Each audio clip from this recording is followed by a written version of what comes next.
Hello, coaches. Welcome back to another episode of Coach Better Spotlight.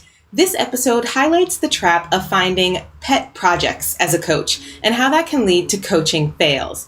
Today, we're chatting with Ben Summerton, Elementary School Tech and Innovation Coordinator at Singapore American School, and hearing Ben talk about his personal pet projects and how he works himself out of them is great advice for any coach who has found themselves spending too much time on non-coaching related tasks. I think we've all been there. If you enjoy any part of this video, please give it a thumbs up. And if you'd like to see more conversations like this, please subscribe to our channel and click the notifications bell to find out every time we release a new episode. Remember, you can also listen to the full Coach Better episode wherever you get your podcasts. We are passionate about the impact coaching can have on student learning, school culture, and teacher professional growth, and we want to help you coach better. We've got some great opportunities for more learning after today's conversation, so stick around all the way to the end.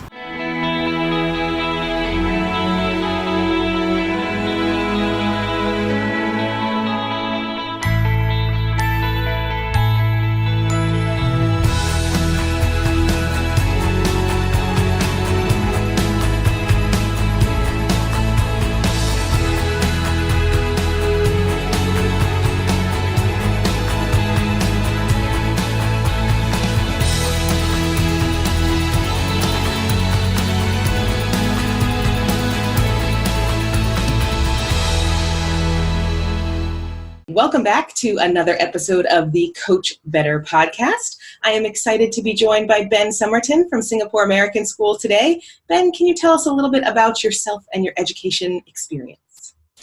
Yes, I've been teaching since 2003. I am from Adelaide, South Australia.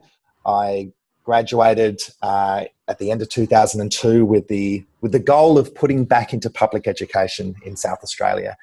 As a public ed kid myself, I attended two schools, primary school, high school. I travelled right through the journey with my friends, and that was the system. I was very grateful while other people around me were going to expensive private schools and so forth, which are all fantastic. I went to a fantastic public education school, and I wanted to put back into it. I moved to Roxby Downs Area School in rural South Australia. One of my greatest and most important teaching experiences that I've had. I went there as a English and social studies high school teacher. It was an area school, 800 kids, large mining town, and I think it was about a week before we started. It was like, by the way, would you mind teaching grade 5 and 6? Here's 34 kids for you. Don't turn your back. They'll be climbing the walls, hanging from the rafters. And I thought, this is going to be my 2 or 3 years that I do, and then I'll get my ticket back to the city and I can be around my family and friends again. But instead, I made lifelong friends in the outback, and I was 23 at the time, and I haven't actually been home since. And since then, I moved over to Ballarat, which is west of Melbourne, and I was there for a short time. I moved to South Korea, taught at Korea International School.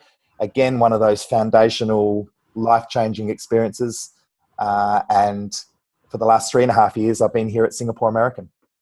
And what's your official title at SAS? I am the Elementary Technology and Innovation Coordinator. Ooh, okay. So I love hearing all the different coaching related titles. All right, another question for you. Where or when does coaching fail, and what can we do about it? It fails when we focus on ourselves. When we focus on our role and its importance. I think it fails when we start to. One of the things about being in a school for a little while is you start to collect projects that become your pets, and so it's really easy. It's kind of like I have a bit of an interest in. I have a bit of an interest in data and working with spreadsheets, and I've been developing my skills actually, particularly since I've been here at SAS. Because I inherited a few of these little projects, and so my learning curve has been huge in that area, and I love it. And so I'm actually, at times, it's like, you've really got to step back and think: is this really my job, and is this the most important thing for me to be doing this week? And sometimes it's tempting to just want to do it, because for a number of reasons. I can do it. I can do it faster. I like doing it.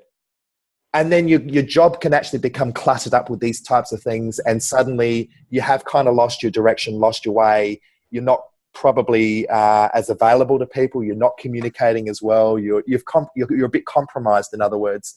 So I think things go wrong when you start to lose focus of what your real central mission is and what your goal actually is, and when you're not prepared to let go of things that you kind of enjoy doing.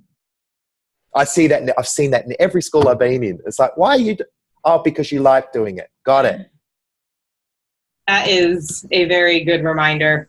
And I think it's really hard because those coaching jobs in most schools are very nebulous, and they're not really clearly defined for anyone. Even as a coach, you might have a picture of what your job should be, but exactly like you say, there are things that you realize, oh, this is fun. Like, I can dig into this. I'm good at it.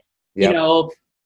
But is that really what you're supposed to be doing? Yeah. And then you've got to invest time to get out of that. You then need to invest time in identifying, well, who is the right person? How am I going to transition this to them?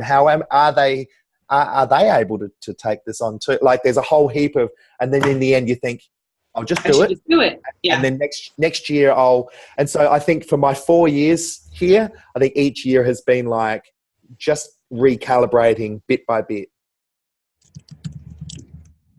I love that. That is that's really something that hasn't come up in any of the conversations that I've had yet. And I think that you're really holding a mirror to me right now. And I'm looking back at all of the little pet projects that I've done over time and really invested a lot of energy into them. And whether or not they were valuable, like, was that really my job?